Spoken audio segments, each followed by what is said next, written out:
And we are live. Good morning and good afternoon, depending on where you're joining us in the world. I'm in Minnesota, where it's 10 o'clock in the morning. Landy, of course, my business partner here, joining from our business home base in Tucson, Arizona. And we are absolutely delighted to have Dublin-based Vicky Shilling with us, the wellness business mentor, sharing tips and straight talking action steps for health practitioners to turn their expertise into income. She works through her Just Start book, her award nominated podcast, her community, and her one-on-one mentoring and coaching. And she is with us today. Hello, Vicky, to talk to us about not feeling gross while selling, something that's important to so many of us in the wellness field. Yeah, thank you so much for having me. I love talking about this topic, so delighted to come and share it with your audience as well. Perfect. Well, I'll dive in if everyone is ready. I've just managed to set up streaming to my channels as well. So hello to anyone in my audience as well, on my LinkedIn page and my Facebook page as well. And anyone watching on the replay, because I know lots of people will watch us back on the replay, regardless of where they are in the world. So yeah, a little bit about me. My name is Vicky Shilling, and I'm a wellness business coach, business mentor, helping people just like you, I'm sure, watching start and grow wellness businesses. So a lot of my clients are in the functional medicine space, nutritionists, nutritional therapists, health coaches, elevating and adding on all of that incredible skill and knowledge. And I'm really trying to plug that gap for people to finish their qualifications, or always continually getting qualifications, but really trying to plug that gap from I know all this stuff to how do I get out there? How do I reach people? How do I convert this into a business, into customers, and actually impact people, actually, utilize all the knowledge and skill that I have gained. So why listen to me? Why have these guys invited me on? Over the last few years, I've worked with over 250 wellness business entrepreneurs, really helping them do a whole range of things, from launching blogs, getting their website out there, moving full time into their business, moving into their own premises if you're kind of looking for a bricks and mortar option, running things like online workshops, growing an audience, booking those first clients and celebrating all of that, maybe adding revenue streams and things. So really trying to cover all of that business bit that sometimes, like selling, can feel really icky and really confusing and overwhelming, and really trying to help people with that. And like you mentioned before, from the practical side, but also from the kind of mindset shift side as well. So for anyone that doesn't know me and hasn't already connected with me, do come and connect. Like I say, I'm broadcasting this on my Facebook page, my LinkedIn, and the links are all there as well. And love to have a chat in the direct messages. So yeah, do come and say hello. So what I'm going to cover then this afternoon for me, the morning perhaps for where you are, is 4 things. I want to talk about why we are conditioned to hate selling and to not want to be someone who calls himself a salesperson. I want to talk about reframing selling really into how selling is, for me, all about having conversations with people, starting conversations with people, continuing having really valuable conversations with people, so that we can just think about it in a different way. I want to talk about value and how do we explain our value in a way that doesn't feel pushy and icky and like we're a secondhand car salesman, but in a way that really connects and communicates. And I want to talk about intangible versus tangible benefits, and where, again, kind of psychologically, we can be tapping into what people are really looking for and wanting, and use that to help convey and sell in a way that doesn't feel really gross.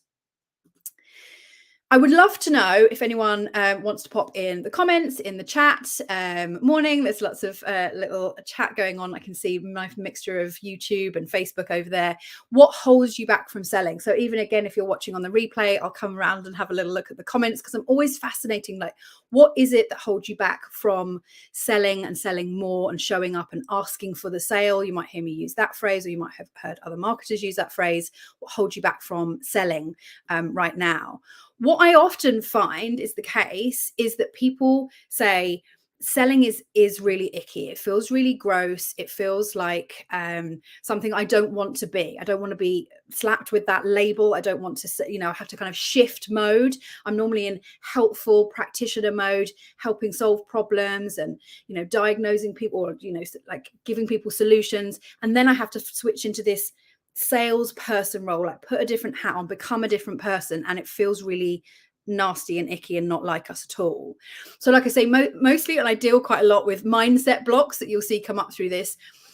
We have this real mindset of salespeople are just horrible. They sell me stuff. They're pushy. They sell me stuff that I don't need or I don't want. It reminds me of hiding with my dad under the table from, door-to-door salesmen that would come around and try and sell you whatever it was they're trying to mop. So I don't even know, because we didn't even answer the door. It was such a oh no, we don't want to be sold something. Or maybe, I don't know, the kind of shop makeup counters and things like that being sprayed with perfume or offered making. You're just, no, I don't want it. Please go away and leave me alone. I don't want to be like that. And naturally, if we think that is what selling is, then we're not going to want to do it. We're not going to want to show up for it. We're not going to want to turn into that person. We don't want to be perceived like that by other people.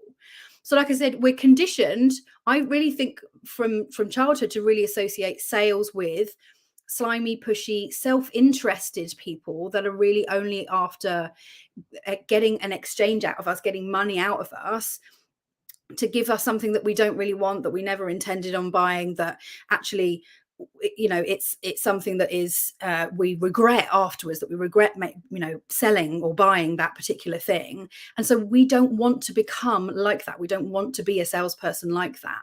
There's also this idea, I think, as well, of this kind of hierarchy, this idea that, the customer's always right, and that the customer is different from us in some way, that they're kind of put on that pedestal and we have to behave in a certain way or perform in a certain way in order to make them buy from us. That absolutely isn't the case. That this real idea that actually when we are selling to people, and we'll come on to this idea of having a conversation with people, that the people we are selling to are our equals. We are all the same, and we are all wanting and prioritizing something in our lives. And hopefully what it is that we offer, what you offer as functional medicine practitioners, is something that the person on the other side is really truly desiring right now, and really wants, and is prioritizing, and is actively looking for you, someone like you, and they want to buy from you. They're your equal, and so you're going to meet them on that same level. I'm glad that you brought that up, Vicky, because I know one thing that seems to be embedded in my head with sales, and something that Landy and I worked very hard when we began our business to make sure that we were not like, is that whole concept that selling takes tricks, or that there are techniques and, tools and tricks that you use to almost not necessarily fool people into buying from you, but that if you say something in a certain way, it primes them to buy, or that that you have to be manipulative. That's the word I'm looking for. And I'm glad to hear you say, and of course, that's why we have you on the show, because we agree completely. Manipulation is not a good way to sell. Nobody wants to be manipulated and be sold to. So I'm glad to hear you talk about that too. Yeah, definitely. The people I work with, and I'm sure the people listening, want sustainability. They want longevity in their business. And the idea that the only way we can sell to people is convince them or manipulate them or trick them into buying from us is going to be very short-lived. Yes, unfortunately, there are ways that we could, the scripts that people hand out or sell you, or particular, I don't know, ways of neuro-linguistic programming. Yeah. I know, trying not to demonize any particular area, but anything can be used. Like if we learn about the human condition and psychology, we could. But I know the people listening here, and the people that I work with, and the people you work with, we're absolutely the anti of that. We don't want to be seen like that. And so it's really important that we say that there is another way to sell. There is another way to encourage people to move towards being ready to invest in you, and saying, yes, where do I sign? Like, how do I get it? I'm so ready for this, and I'm so excited to invest in you. And it doesn't involve manipulation, or I really don't even like convincing. You don't need to convince anybody of what you do. Again, if we go through like some of these tips, you just moving people to that realization of, this is the right thing, this is my priority, and this person, this particular practitioner, is the person that I trust right now to help me with that particular problem or reach that particular outcome. Nice. Yeah, absolutely. And just to kind of piggyback off of that as well, I mean, you just nailed it right there, in just that there's no convincing. It's about those conversations and making that true connection by being authentic, being your authentic self. And just, you know, and you'll talk about it here, is the mindset shift, because that's all about energy. So if we come in even with a different mindset, that will change our energy, and that will attract, with being authentic, the right people that want to work with us. Yeah. And I've definitely worked with people before where they've come to me and they've said, I bought, you know, a 10-grand program that told me how to sell, you know, how to sell and sell high ticket things and make lots of money, you know, nutritionists, nutritional therapists and things. And again, they're given scripts, they're given formulas, they're given things to do, actions to take. And none of it feels like them. None of it, like you say, none of it feels authentic. None of it feels like something that they can sustainably carry on doing. They get it. But again, it feels manipulative. It feels like that isn't me. That isn't who I am. That isn't how I want to sell. That isn't how I want to hold a discovery call or a conversation with someone. And that's not going to be something that you're going to be able to continue doing. So yeah, authenticity is so important. Sometimes that does mean you need to keep practicing and trying things to see what works. But that long term is going to sustain you and serve you long into the future. Which leads us nicely on, because you were just saying there, Lanny, about having conversations. And I really think selling for me is about having conversations with people.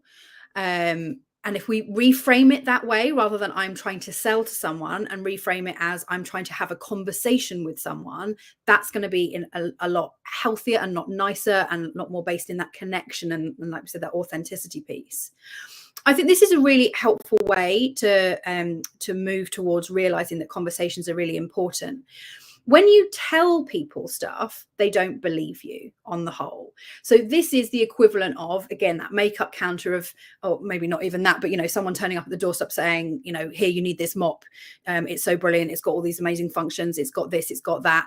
Maybe even slightly in your functional medicine practice, if it's, you know, I've got this qualification and I'm doing this and I've got that and I've included this. You know, if you're talking at someone, which feels like that classic sales technique, people don't really respond very well to that. You won't get a huge amount of conversions from that. You won't get a huge amount of people saying, oh, yes, please. If I, you know, where do I sign? How do I buy it?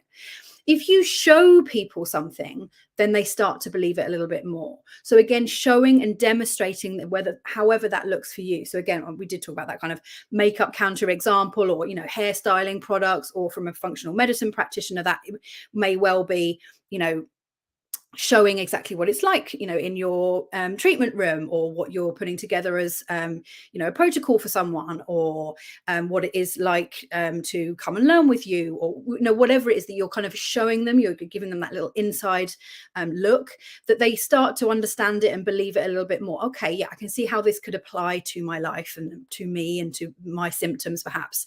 I can start to get it a bit more, rather than just being talked at. The next stage then is when other people tell them, they will start to believe a little bit more of it. So this is where that social proof really helps, that idea of, you know, using those testimonials, chatting to past customers, talking, maybe it is even they're at a brunch and someone's looking great, their skin's fabulous, or, you know, they're talking about how, I don't know, they got pregnant, or they, you know, overcome their gut issues, or whatever it is. And they're saying, oh my God, you've got to go to this person, or this particular, you know, practitioner really helped me. And having that social proof, that idea that it wasn't just you as the practitioner telling them how brilliant you were, but actually they're hearing it from other places, that is really up leveling that idea of someone being ready to invest in you, to trust you. But the last line you can see on here, I think, is the most important. When people tell themselves that they want and need and are ready to buy something, they are always going to believe it. It's that conversation that they're having in their head.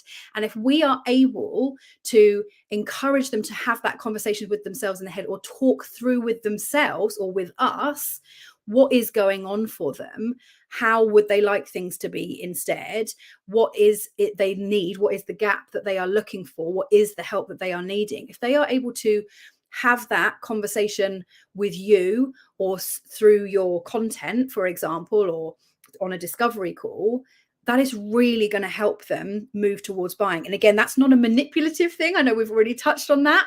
That is just really giving someone the space and the chance to explore for themselves. Do I really want this? Is this really a priority for me? Is this something that I want to invest in? So when I'm talking about this kind of having conversations, particularly if we talk about in the nature of like having a discovery call with someone, or even just having a chat with someone, maybe that is in the direct messages, or like a networking event or something like that, I would always really encourage you, when you're selling, or even just generally in your business, to really be listening, and actually you talking a lot less than you think. We don't need to be selling to talk more. Remember, we went on that previous slide, you talking at people is not what's going to get them to buy from you anyway. You talk less 30% of the time in that conversation, and the person you're talking to, get them talking at least 70% of the time, getting them to tell you things. What's going on for you? How did that happen? Or what have you tried before then that, that has worked, or that didn't work? Or what is it exactly you're looking for? Or, how did you find me? Or whatever those questions are, those ideas that we are getting them to engage in the conversation with us, and to be sharing and talking most of the time. Because from that previous slide, if they're talking themselves into, this is what's going on for me, this is what I'm looking for, this is what I think I need, this is how I'd like things to be instead, they're far more likely to be in a position of realizing, if you're the right person, yes please, I'm ready. We kind of want to get that person, and again, prospect or lead, or all these other words that make us go, oh, it's a little bit cringy and a bit awkward, but the person who we can help, ultimately, we want to get them to the point where they're in that conversation and they're starting to already think, and they ask you, so tell me about your work. How can I work with you? Or how do you help clients? Or, what is it that you've got to offer? Rather than you having to say, do you want me to tell you all about what I do? Or I'm just, I'm just so excited, I'm going to tell you all about it. Actually getting them to the point where they actually want to ask you, because they're enjoying the conversation. They're telling themselves that they need what you have to offer. Yeah, just want to touch on that too, is that the way that we find out how we can help them, or what's even happening and how they feel about it, or what they've tried, or what they'd like to try, I mean, that doesn't happen until we ask them about it, right? Most likely.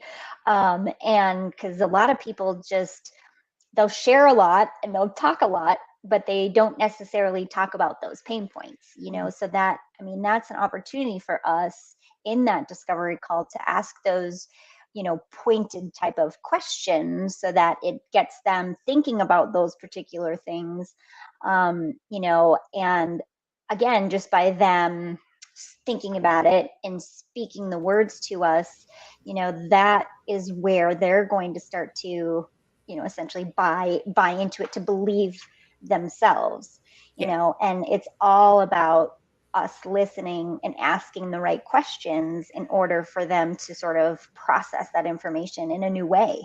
Yeah, that makes me think of, we had a guest, Dr. Christine Manukian, a few months back, and she brought up the 5 whys technique, asking somebody, they might say that their main motivation is to, lose weight and feel better in their body. But really the question is why? Well, because they want to, be able to be more active with their kids. Why?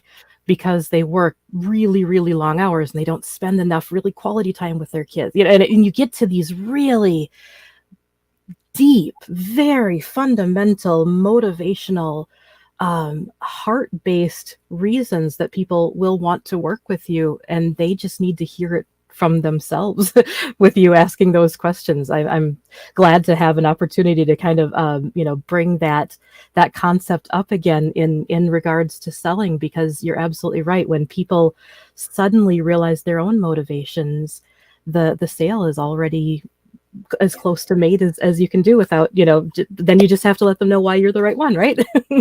Exactly.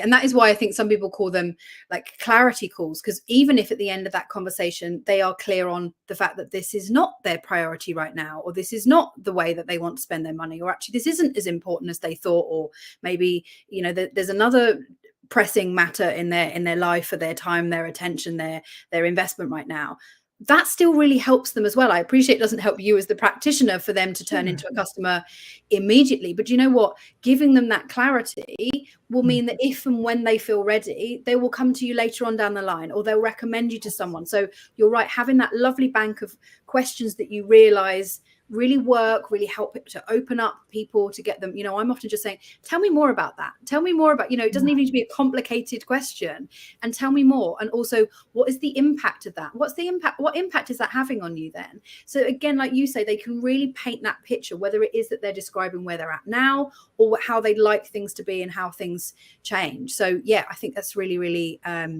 important that we allow and practice that to ask people those kind of questions.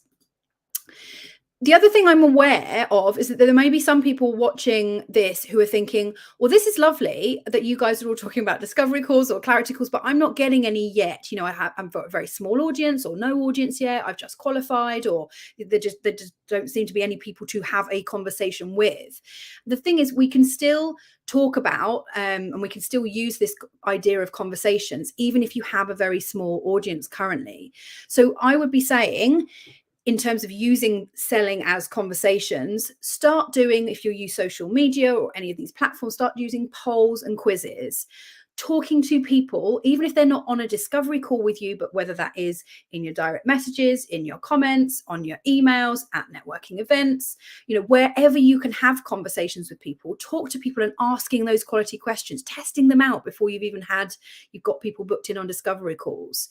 Listen to what they are saying. I know we are all conditioned to we're listening, we're kind of half listening, but we're kind of planning what we're already going to reply to them. Like, really, for me, that comes from a kind of that coaching practice of really listening to what they are saying and trying to respond to that and help them come to that kind of conclusion themselves. I often say seed your offering as well, that you don't need to directly say, oh, well, I do that and I help people in that very kind of direct selling way, but actually mentioning, even through a conversation, again, whether it is through your social content, through chatting with someone at a networking event, however this conversation is happening, mentioning, oh, when I work with clients, I do this, or that's actually why I'm, you know, specializing in this particular area, or I've noticed that people are doing this and that's why I set up my program, or that's why I always include testing in, you know, when I work with my clients one-to-one. That's a very passive, gentle way of just dropping the idea that they can work with you without you saying, do you want me to tell you more about working with me one-to-one, or whatever it is. Diagnosing, not selling, again, not selling them the solution, but really looking at, oh, it sounds like you're experiencing this, or it sounds like you're, you know, having this problem. Or again, like I've had clients that say this as well, and often we find X, Y, and Z happens, or X, Y, and Z might help. But again, not needing to do a pushy sell about it. Joining in any conversations if you're still thinking, I've got nowhere to have these conversations, I feel like I'm just in a little bubble on my own. Finding ways to do that. Are there particular Facebook groups where those your ideal clients are congregating or spending time? Are there networking events? Are there, again, conversations happening on other people's social platforms right now? If yours is still growing, go and join those conversations. Add meaningful, you know, context and thoughts and opinions to those conversations. Again, it's not to say join a Facebook group and tell them how brilliant you are. Again, to like, please sign up for my thing or book in a discovery call with me. Join conversations, talk to people, and trust that if your comments are insightful enough, they'll want to come back and find out more about you. And see all of that time, that conversation time, as legitimate time spent in your business. It absolutely is still really important. It might not feel like you're doing something as, I don't know, proactively as creating a reel or writing an email or putting a leaflet together, but it's still really, really valuable. It's building up that trust with people. We found that going to networking events locally in Tucson, Arizona, we have definitely found that we can, over the time that we talk to so many people about our business, even though our business is very focused on functional medicine practitioners, and obviously there are not that many functional medicine practitioners at a general networking event, the more we can not only talk about what we do and why we do it and how we do it, but also learn about the problems and challenges facing just general, you know, business people and people in the marketing world. We learn from everyone, whether they're in the functional medicine field or not. And we have truly found, we did not know that networking would be as helpful to our business and our ability to feel comfortable selling our business as it would be. And we just decided to take a chance, and we're glad that we did, because we've really built some amazing partnerships and found some wonderful people to work with. And yeah, so I don't want to discount that networking event, especially for people who, like us, work in, a very specialized field, such as functional medicine. We were very surprised at the positive results that we have gotten from networking events. Yeah, I think that's brilliant to remember. I think a lot of people will say, oh, it's not worth going to networking events, or what happens if there aren't, it's not a room full of 100% ideal clients. I appreciate if you're specializing in, I don't know, helping people with their fertility or helping people with gut issues. Often they're not putting their hands up and saying, right, here's a Women's Institute collection and everybody's got problems with cystitis, or do you know, like, or everyone here is, constantly constipated or something. Like, actually, it's quite difficult to guarantee that 100% of the people in the room are your perfect ideal clients. But we have to start somewhere. We have to, work out, or even ask a couple of people, if you had a client, and say, where do you go? Who do you go to for recommendation? What kind of events are you hanging out at? And can I go along as well? Or maybe you could do a talk or something there. But you're right, there's so many ways to meet people and realize, actually, for me, it's just getting out of that bubble and realizing there are other people that don't know all the things that we know, and that you meet other people through that, and you never know who they can then connect you onto. So actually, that real human connection is so, so powerful. Value, then. A lot of people will say this to me: I'm afraid that what I am selling isn't good enough, and that the kind of idea of how we explain the value to people is super important. But that actually, when we dig a little bit deeper into those mindsets, do you really believe in what you are offering? Do you really believe in the power of your functional medicine practice, that what you are doing can actually help people? The thing that I really try and remind people here is that what you are selling is of value. We've laughed and joked about those kind of, I don't know, secondhand car salesman, the person selling a mop on the doorstep, someone trying to flog you a makeup palette that you absolutely don't need. What you are doing as functional medicine practitioners is so needed. Look at the state of chronic health conditions that there are in the US, in the UK, in Europe, worldwide, globally. What you are doing absolutely helps people. And I always try, and I'm not sure if anyone else knows this story. I've heard a few years ago that there is a man, I think he's somewhere in America. He is indeed. He writes, happy birthday, Bob, on a potato, and he will charge you $70 or $80 to do it. He'll pop it in a post bag and he'll send it off to someone. And he's making six figures. He's very happy out. Thanks very much, as the Irish here would say. So, and I'm not saying that's got no value, but dear me, the functional medicine practitioners who are listening to this, how qualified are you? How able are you to get total lifestyle and bodily mental transformation for your clients that will have unbelievable impact and ripple effect in their lives? And you think you can't or shouldn't sell to your audience or have these conversations with people? We've really got to stand by that real value in what we do. Yes, functional medicine of all types is more valuable in general than a potato through the mail. I agree. That was my point. If you take nothing away else from this talk, please take that. And ultimately, it comes back to this kind of quote as well, that there are people out there less qualified than you doing the things that you want to do simply just because they decided to believe in themselves. And I appreciate this one talk of me saying, believe in yourself, believe in your ability, believe in your functional medicine practice and what you can do for people is not miraculously going to change that overnight. But if it's something you're aware of, that deep down you don't sell because you're afraid that it's not good enough or that you can't help people, it's a mindset. If you're qualified, if you're always doing that CPD, you can help people. You need to work and cultivate that self-belief and find ways to do that. I think a lot of it, what I've learned, being in sales, is that when we can shift the focus away from us, in what we do, and yes, we have those skills, we have value, we can help them. But when we really shift our focus onto just having those conversations and thinking of it, okay, what can I find out? What can I learn about this person? It lifts the weight and the pressure. And then it also helps, I have found, to be so much more present and engaged in those conversations when I'm truly going in there with the intention, with the mindset of, hey, I'm just really trying to get to know this person, find out what their story is. Cool if it's a match, cool if it's not a match. I will try to add value at the end of the call or the conversation, but wherever it goes is wherever it goes. And so not focusing on the end result or the sale, and just really focusing on truly just connecting with them as a person, I have found really alleviates that pressure.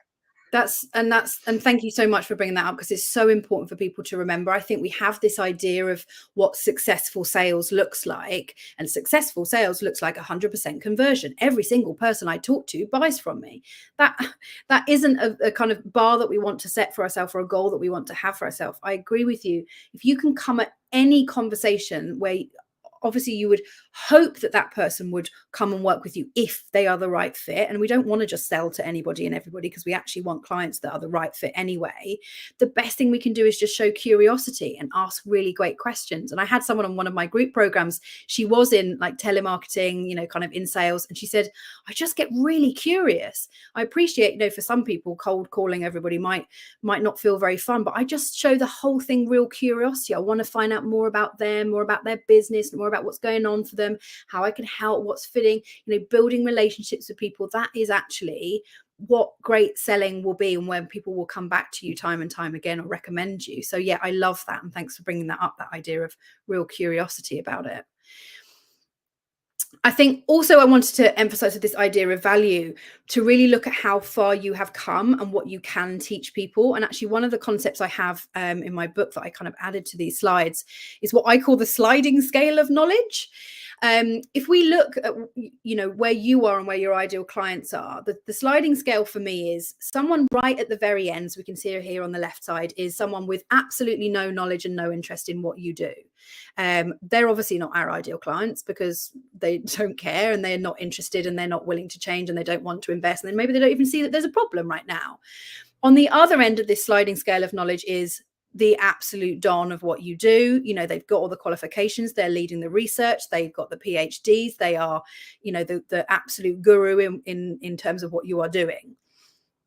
You are somewhere in between those two things, and your ideal client is a few steps back. So if you're always thinking and getting clear on who is that person I'm trying to help, they don't know what you know. And yes, okay, you're not at the guru status level. And to be quite frank, most of us won't ever be that person. But we are always further ahead than where our ideal client is. Maybe that person is you a few years ago, or you could see that there was a gap, that they would love to know what you know, what is in your head right now. And that as long as you are making sure you're conveying that and saying, this is what I can help teach you. Yes, you can always do your CPD and keep getting better, but your ideal clients need you. They are looking for you. They're curious, they're open, they're exploring, and they need to learn from you because you're a few steps ahead of where they are right now. So we've got to really value that gap, even if you don't feel like you know absolutely everything, which, let's be honest, you never will. So ultimately, just to sum this up then, the value section, you are not selling something that people don't want and need. Your content and everything that you are sharing, whether that is free or in paid for offerings, is genuinely, and I know this confidently with your audience, is genuinely adding value to people's lives. And a real feeling, if there is that feeling of imposter syndrome, I'm not good enough, or someone's going to come in and tell me that I don't know anything at all. I always think, and the best thing I learned about this is, if you think that even for a second, guaranteed that means you're not an imposter. Because real imposters, people who absolutely are pulling the wool over people's eyes, taking money and they're not qualified at all, they never think about that. They are busy just doing their imposter thing. Whereas it tends to mean, if you are worrying about that, or you're thinking that, you've got really high integrity, you really care about looking after people, you care about your qualifications and how you can help people. And actually that's a really good sign that you are definitely adding value to people's lives. The other way I wanted to help people explain this in terms of selling is looking at intangible versus tangible benefits. So I hear a lot of people would say, when it comes to selling, well, I know that it's really good. I know that it's really powerful. I know that I'm really well qualified. I know all the benefits of functional medicine, but no one else seems to get it. I can't explain it to anybody else. Nobody else seems to understand it. I think the thing we have to remember with selling is that people don't buy logically with their heads. They actually buy with their emotions. And again, we're not being manipulative about this. We're being honest about how people make a buying decision. So what we need to make sure when we are selling ourselves or communicating with people and inviting them in to have a conversation with us, to talk to us, to come and buy what we have, is that we don't want to only just tell them the logical things of what they'll get. We want to tell them how you're going to make them feel, what happens on the other side of all the things that they are going to get. So I've turned this into a little bit of a table, which hopefully you can see there. And just to really illustrate this, the tangible things there on the left hand side, and again, we need these things in the mix when we are selling to people, because we want to be clear about what it is we're offering, but we need to also make sure we're really clearly communicating the intangible things. So tangible things are like, I'm the most highly qualified coach in the country. You know, I've got X, Y, and Z qualifications, or X, Y, and Z membership. Maybe it's you'll get this download, or you'll get a goodie bag, or you'll get some freebies. You'll get lifetime access to my resources. Or this really came up for me when I used to run wellness retreats, and we would say, well, you get a private ensuite room, and you'll get yoga, you'll get meditation. We're layering on all the tangible things. Or, you know, if you're product based, you know, products are handcrafted. They take hours to produce. Whatever the tangible things are there, you know, even if for a lot of you it will be how many hours they get with you, or how much prep that you're doing, or how many meal plans that you'll do for, or how many tests that you'll run for them, or something that's tangible. I get it, but that's not where people make buying decisions. They make the buying decision at that emotional level, which comes with the intangible. So what is it that those things do? You will leave feeling calmer and more in control. You'll come away from this course no longer feeling overwhelmed, ready to take action.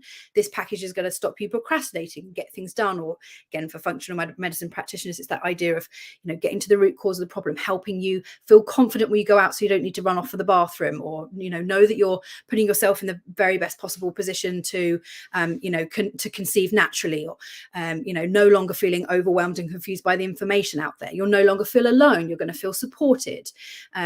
That intangible idea of where emotionally that is actually what is going to help someone understand what you can do for them, far more than your qualifications, how many hours of calls, how many documents and downloads they're going to get from you.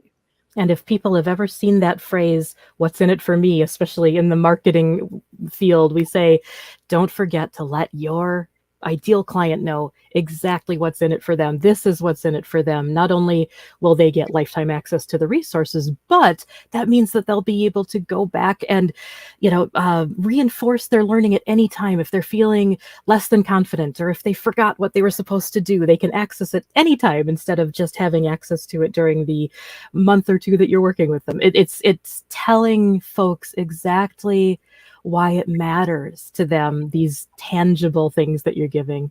Yeah, exactly. So I switched this, I added this one as well, so that you can. Yeah.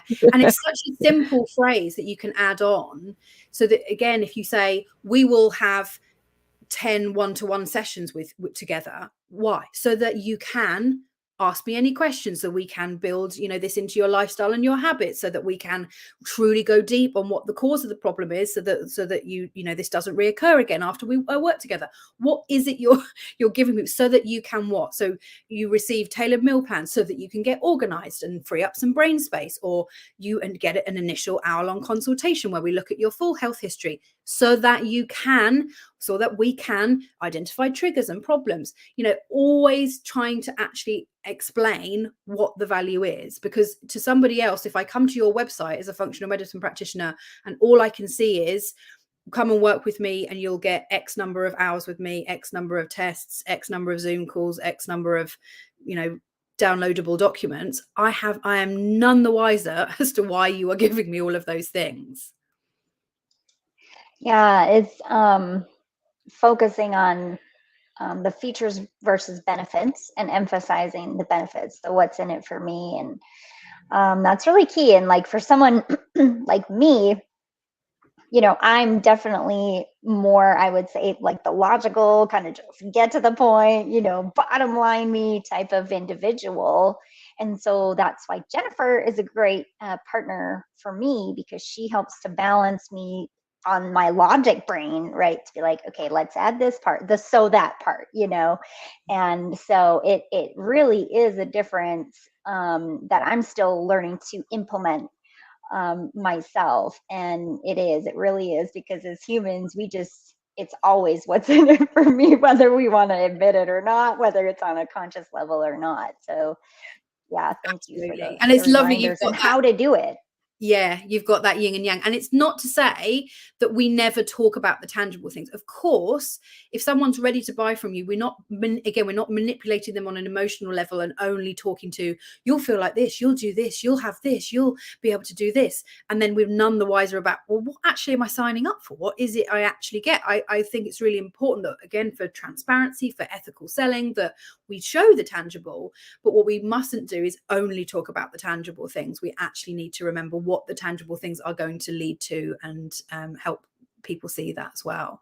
Because ultimately, it's this lovely Maya Angelou quote, isn't it? When people finish working with you as a functional medicine practitioner in years to come, they will forget the exact things you said. They will forget the tests that you did with them. They will forget how many hours it was. They'll forget what you did, but they will never forget how you made them feel. How did they feel after? And I'm giving myself goosebumps with that. You know, that real sense of what are they going to walk away feeling and knowing and being and having after working with you. That's what we need to get really good at communicating.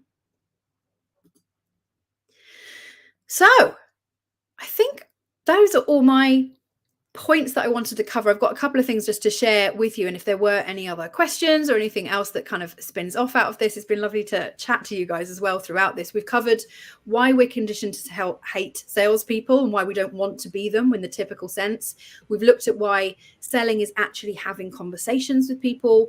We've looked at how to explain value and your value, and we've looked at why it's really important to explain and get good at explaining intangible benefits over the tangible benefits. So I would love to connect with anyone that's watching this. I can see the comments coming in from watching it live or watching on the replay. And if you do, I've got a little quiz. If you do ever feel blocked in your business, if you're feeling like something is sticky, something's not quite moving, whether it is the selling or, you know, something's not quite shifting or growing however you want, feel free to use that QR code if you're doing this on your desktop with your phone, or go to my website there /quiz. I've got 10 questions again to find out what is going on for you, and I can give you a little training on what I think might be getting in your way and blocking you. So I'll leave that up on the screen just for another few seconds if that is helpful for anyone. I'd love to offer you a little free training just to shift things, because often this can feel quite sticky.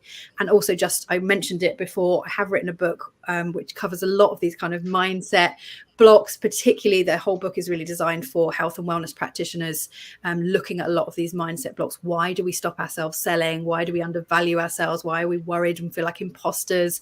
You know, how does that show up? So that's available on Amazon and kind of independent bookstores and everything. So you can get more information on my website, the /book there as well.